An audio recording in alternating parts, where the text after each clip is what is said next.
اللہ اکبر اللہ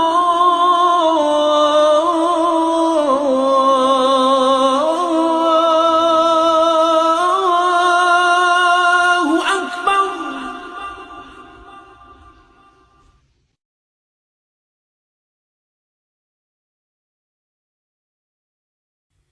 آداب ناظرین، میں ہوں آپ کا میزبان عبدالواجد اور آپ دیکھ رہے ہیں تسنیم ٹی وی۔ دوستو، آج کی خاص پیشکش اسلام کیا کہتا ہے میں ہم بات کریں گے قرآن مجید سے متعلق۔ قرآن مجید اللہ کا وہ کلام ہے جو حضرت جبرائیل علیہ السلام کے ذریعے ہمارے پیارے رسول حضرت محمد صلی اللہ علیہ وسلم پر نازل ہوا۔ قرآن مجید ایک ہی بار میں ہمارے رسول صلی اللہ علیہ وسلم پر نہیں نازل ہوا، بلکہ جب جیسے جیسے ضرورت پڑی آپ پر اترتا رہا۔ اس کی شروعات غار حرا سے ہوئی اور پورا قرآن نازل ہونے میں 23 سال لگ گئے۔ قرآن مجید اللہ کی وہ مبارک کتاب ہے جو لوگوں کی ہدایت کے لیے نازل ہوئی ہے، اس لیے اس میں انسانی فلاح و بہبود کی ہر بات موجود ہے جو ہماری رہنمائی کرتی ہے۔ اس کے بعد اب کسی اور کتاب کی ضرورت نہیں رہی۔ اس میں پیدائش سے لے کر موت اور اس کے بعد تک کے حالات موجود ہیں۔ عبادت، تجارت، سیاست، دین اور دنیا کی بھلائی کی ہر تعلیم قرآن میں موجود ہے۔ یہ کتاب دنیا والوں کو حق کی طرف بلاتی اور رہنمائی کرتی ہے اور برائیوں سے روکتی ہے۔ کفار مکہ اسے بے بنیاد اور بناوٹی کتاب کہا کرتے تھے اور اس میں موجود آیتوں کو جادو بتاتے تھے۔ ان کی اس بکواس پر ان کا منہ بند کرنے کے لیے اللہ پاک نے فرمایا، ہم نے اپنے رسول صلی اللہ علیہ وسلم پر جو کتاب اتاری ہے، اگر اس کے کلام الہی ہونے میں تمہیں شک ہے تو تم اس جیسی کوئی آیت یا صورت پیش کر کے بتاؤ۔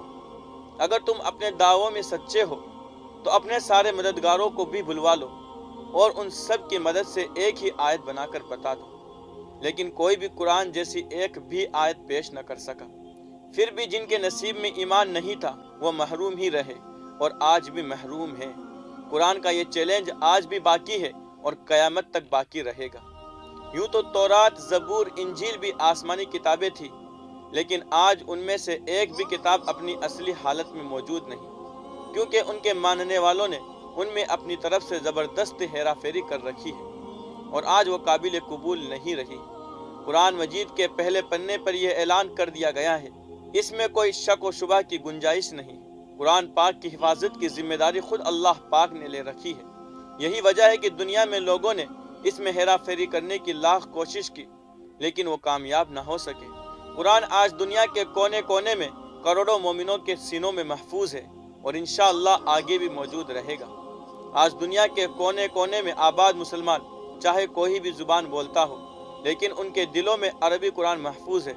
یہی تو قرآن مجید کا معجزہ ہے۔ آج دنیا میں جتنے بھی کتابیں پڑھی جاتی ہیں ان میں سب سے زیادہ قرآن مجید کی تلاوت ہوتی ہے۔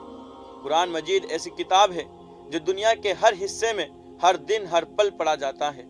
دنیا میں ایسے کتنے ہی خوش نصیب موجود ہیں جو روزانہ قرآن مجید کی تلاوت کرتے ہیں۔ قرآن کا فیضان ایسا ہے کہ غیر مسلم لوگ بھی اسے پڑھنے اور سمجھنے کی کوشش کرتے ہیں۔ یاد رکھیے، قرآن مجید ایک مبارک کتاب ہے۔ اسے صرف گھروں میں رکھنے یا دکھانے یا دول کھانے کے لیے نہ رکھے۔ یہ اللہ کی ایک مبارک کتاب ہے جو لوگوں کو ہدایت کا راستہ بتاتی ہے۔ اسے پڑھنا بھی چاہیے اور سمجھنا بھی چاہیے اور اللہ سے اس پر عمل کرنے کی توفیق بھی مانگنی چاہیے۔ اللہ ہمیں قرآن کو شوق سے پڑھنے اور اس پر عمل کرنے کی توفیق عطا فرمائے، آمین۔ آج کی اس خاص پیشکش میں بس اتنا ہی۔ اگلے ایپیسوڈ میں پھر حاضر ہوں گے اسلام سے متعلق کسی اور معلومات کو لے کر۔ تب تک کے لیے دیکھتے رہیے تسنیم ٹی وی، آپ کے میزبان عبدالواجد کے ساتھ۔ اللہ حافظ۔